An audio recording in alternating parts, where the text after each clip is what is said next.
પોસ્કો કેસમાં મહત્વપૂર્ણ ચુકાદાઓ, એક જ દિવસમાં 7 બળાત્કારીઓને આજીવન કેદની સજા, પીડિતાઓને ન્યાય અપાવવા રાજ્ય સરકાર દ્વારા દુષ્કર્મના ગુનામાં ગુનેગારો વિરુદ્ધ કડકમાં કડક કાર્યવાહી થતી રહેશે, જેવું ગૃહ રાજ્યમંત્રી હર્ષ સંઘવીએ જણાવ્યું હતું.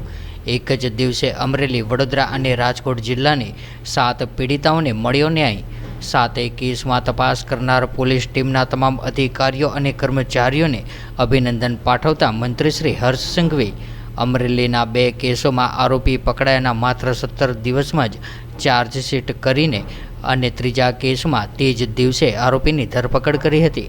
રાજકોટ શહેરમાં રેપ વિથ મર્ડર કેસમાં પોલીસે 40 દિવસમાં જ ચાર્જશીટ કરી હતી, ત્યારે રાજકોટ ગ્રામ્ય પોલીસે પાટણ વાવ કેસમાં બનાવના જ દિવસે આરોપીને પકડ્યો હતો અને ભાયવર્ધરના કેસમાં 7 દિવસમાં ચાર્જશીટ કરી હતી.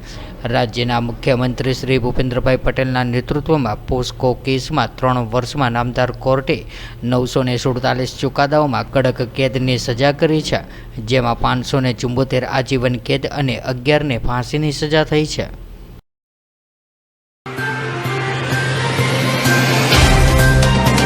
तो व्हाट्सएप, ट्विटर, फेसबुक, इंस्टा जहाँ भी आपका अकाउंट है, इसे शेयर बटन के द्वारा वहाँ पर शेयर करें.